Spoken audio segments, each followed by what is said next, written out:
Aku pun sadar, akhirnya semua jelas, bukan salah sesuatu yang kutahu. Sebuah pusaka peninggalan Sang Joko Sakti dibalut sarung yang biasa ia gunakan sholat.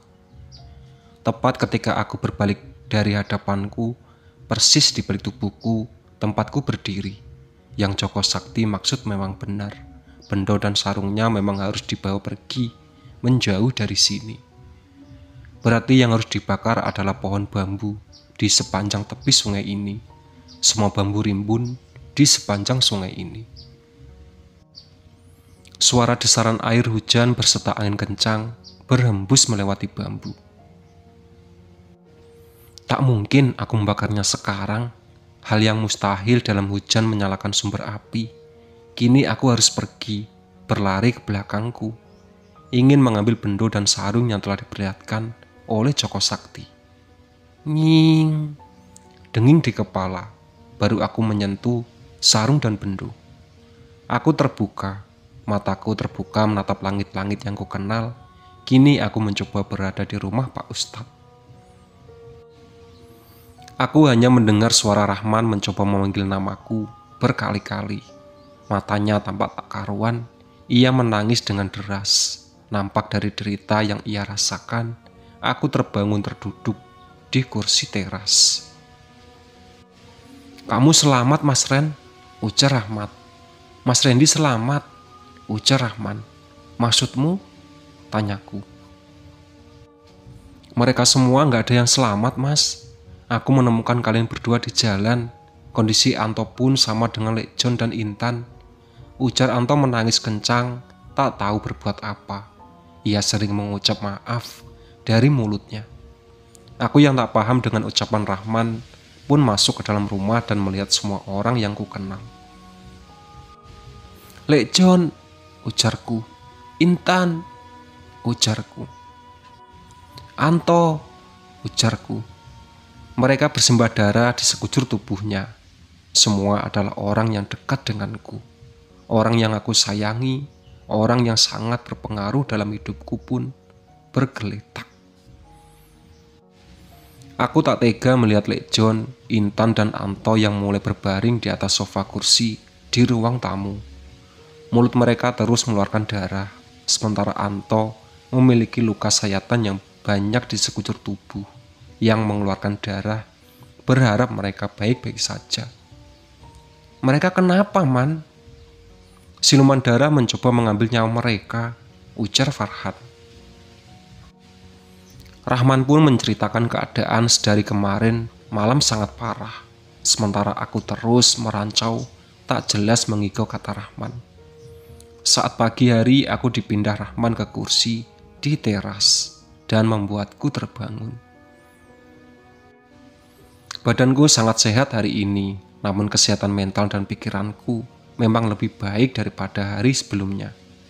"Bisa jaga mereka, Man," ujarku. "Mau kemana, Ren?" ujar Rahman. "Jangan pergi, Ren, sekalipun ini bahaya," ujar Rahman. "Aku menemukan cara, Man. Joko Sakti yang memberitahuku semua berakhir," ujarku. "Joko Sakti?" ujar Rahman lalu terdiam. Ia memelukku dengan erat, seerat deras tangisannya kembali hadir. Terbata ia kembali bertanya padaku. "Apa yang Joko Sakti ceritakan? Apa ia memberitahumu semua hal?" Rahman kembali bertanya, menangis deras. Rahman pun bercerita. "Sejujurnya Joko Sakti yang diceritakan oleh bapakku adalah guru kakek dulu," ujar Rahman. "Joko Sakti turun-temurun memiliki ajaran dan ilmu bela diri menuju anak didiknya, termasuk kakek sebagai muridnya. Mendidik Pak Ustadz dan diriku hingga saat aku beranjak dewasa, kakek tiada. Sempat terjadi pertempuran besar saat itu antara murid Joko Sakti dan murid Mbah Marno di saat keduanya telah tiada, yang dimana murid Mbah Marmo kalah dengan jumlah korban besar. Murid Mbah Marmo pun dendam dengan siapapun yang berurusan dengan ilmu bela diri dari Joko Sakti.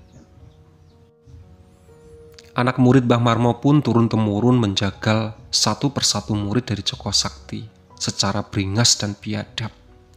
hingga beberapa murid Joko Sakti menyembunyikan identitasnya seperti Pak Ustadz bersembunyi. Dan buruknya mereka menggunakan korban sebagai tumbal pesugihan dengan desa yang banyak memakan korban, namun hanya diketahui oleh warga desa. Bahkan polisi hanya datang 2 tahun yang lalu ketika personil polisi yang meninggal. Selepas itu, uang yang berbicara seakan kasus yang selesai. Sarung dan bendo Joko Sakti konon masih tertancap di salah satu tempat desa ini adalah warisan terbesar yang tak ingin jatuh ke orang yang salah. Kini tinggal aku yang tersisa dan aku ingin menjaganya, kata Rahman. Rahman selesai bercerita tentang desa Jagal. Aku berjanji, aku akan membawanya, ujarku. Berjalan membawa obor yang sudah kunyalakan saat di rumah Pak Ustadz. Di tengah siang terik panas matahari, ditambah dengan obor api yang berkobar menyala. Aku terus berjalan menuju tempat di mana pohon bambu berjejer di sepanjang tepi sungai. Namun sarung dan bendo ku cari bahkan tak nampak kemanapun aku mencari. Sejauh mata memandang, hanya pohon bambu. Aku tersadar ketika banyak mata melihat ke arahku. 10 sosok tersebut pun berlari membawa bendo menghampiri kegelapan. Suasana siang menjadi gelap gulita karena mendung yang tiba-tiba datang menerkam. Aku melempar obor api ke pohon bambu rimbun. Blar! Sambaran api pisau di angin kencang menyambut api kecil yang terkena bambu kering makin membesar. Kehadiran sang api membuat suasana kegelapan menjadi bersinar terang kembali saat siang hari. Aku menoleh ke belakang dan melihat 10 orang yang membawa bendu dan arit menjatuhkan senjata mereka. Mata mereka tampak tertuju pada kobaran api ini. Berhamburan berlari. Air, padamkan, ujar mereka. Mumpung masih kecil, bambunya kering, ujar mereka. Sumber uang kami akan hilang, selamatkan. Kegaiban pohon bambu, ujar mereka. Mereka meninggalkan semua bendo di tanah. Kebingungan dengan hal ini, kebingungan cara memadamkan api yang merembet luas, membara diselingi tanpa raut panik. Aku membinasakan dan menghancurkan apapun yang bersentuhan dengannya. Membakar segala sesuatu menyisakan abu, panas gersang, selamatkan ragamu, selamatkan nyawamu, selamatkan jiwamu. Aku pun terbalik dan menemukan bendo dan sarung Joko Sakti. Berlari menjauh karena suara-suara tadi, panas tak tertahankan membuatku melemah di tengah siang terik. Panasnya api neraka bahkan lebih panas berlipat gandakan sebanyak 70 kali lipat daripada panasnya api di dunia. Si jago merah kini telah tiba gagap melahap seluruh pohon bambu di sepanjang sungai ini. Melahap tak tersisa, musnah dilahap terbakar kobaran merah panasnya si jago merah. Dari kobaran amukan sang jago merah menghanguskan seluruh pohon bambu yang ada di tepi sungai. Walaupun masih terasa panas kobaran, hawa dingin kembali menyelimuti. Semua mata kembali memandang kepadaku. Dinginnya suasana kembali nampak diiringi bulu kuduku yang semakin meninggi, berdiri merinding hebat. Sosok-sosok kembali bermunculan, berkelewatan lalu lalang. Keberadaanku di sini pun menjadi pertanda aku yang membakar rumah mereka. Pasti mereka akan mengincarku. Di tengah siang bolong, di antara teduhnya awan dan terik sinar matahari, menggores kulit terbakar, terasa mencekam, diselimuti semua kegaiban. Suara teriakan, suara menangis, suara menjerit, suara tertawa, dan bermacam suara. Hush. Mendung yang menyelimuti perlahan reda menghilang terkena sinar matahari yang makin menuju siang hari, tepat berada di atas kepala. Angin yang berhembus kencang, udara panas yang menyengat dari belakang kobaran api yang masih membunyi hanguskan semuanya. Cering, cering. Suara gelang kaki, Suara yang ringan diiringi orang melangkah melewatiku. Sosok cantik, anggun memakai kebaya khas Jawa, bak seorang bidadari. Berkulit putih bersih, wajah yang nampak elegan, berjalan menuju kobaran. Pundak kiri pun ku ditepuk. Aku pun menoleh ke kiri. Ku lihat dan melihat seorang yang aku sering temui dalam mimpi. Namun samar, ia berkata, "Terima kasih, semua aman selesai. Silakan pulang." Yang lain tak adalah Joko Sakti. Semua kegaiban, semua keburukan yang ada di sekitar pohon bambu dan kegelapan yang sudah musnah, kegaiban pun tak akan begitu mengikutimu lagi. Selayaknya desa pada umumnya, aku ingin mewujudkan desa tanpa kegaiban yang selalu menyelimuti. Bahkan ketika banyak muridku meninggal, merembet ke orang lain. Bendo dan sarungku berikan ke Abdurrahman. Ia yang tersisa, berharap ia bisa meneruskan tekadku untuk membuat desa aman dan nyaman.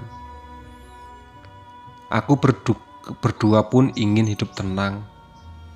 Aku dan Nyai Sandra akan menuju ke kobaran api dan pergi, ujar Joko Sakti berpesan. Keduanya pun menghilang. Joko Sakti dan Nyai Sandra pun tak terlihat dimanapun. Tring, tring, suara deritan bendo arit yang nyaring.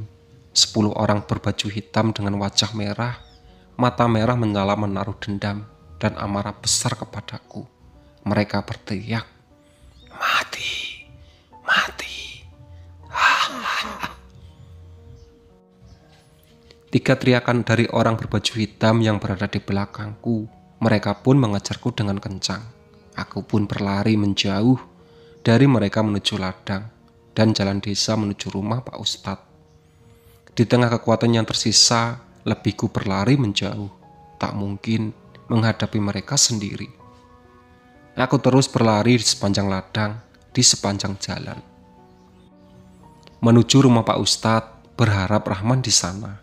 Aku cuma ingin melindungi teman-temanku dan Legend yang sedang kritis. Berharap Legend, Intan dan Anto masih selamat. Semoga Rahman juga baik-baik saja. Dikarenakan jarak yang ku lalui dengan mereka berbeda, aku lebih cepat sampai menuju rumah Pak Ustadz.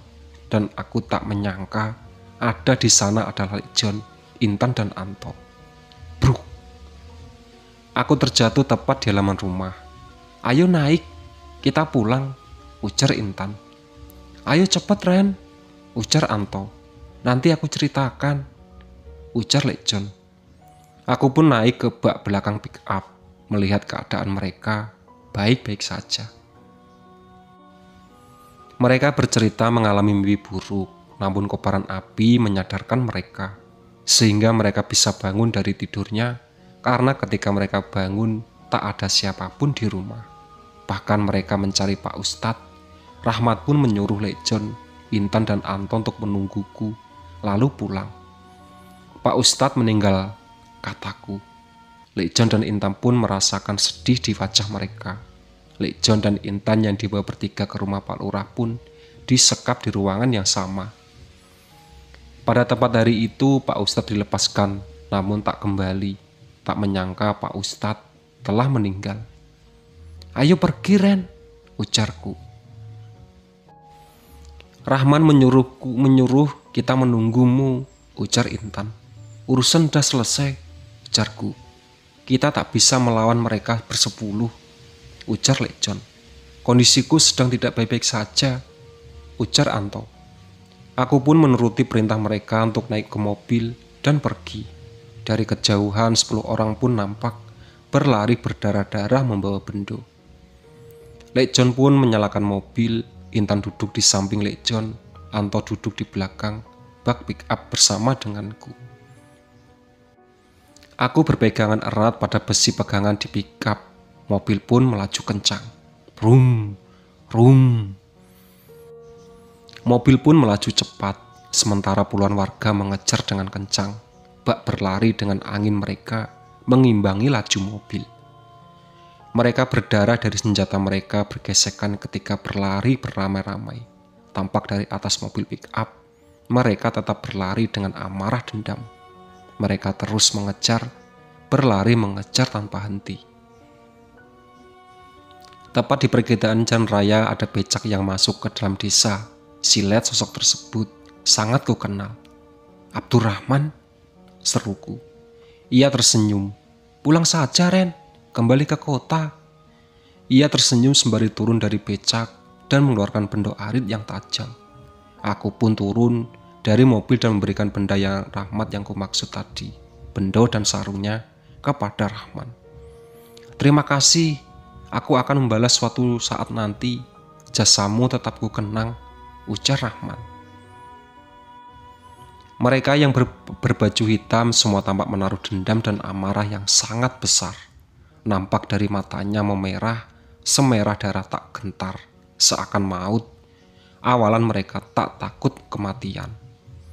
Rahman berlari menghadapi satu persatu dari 10 orang berbaju hitam yang maju melawan. Jeras, jerat, jeras. Itulah sahabat cerita dari Tumbal Pesugihan di Sojagal. Tamat ya. Ditunggu cerita selanjutnya. Oke?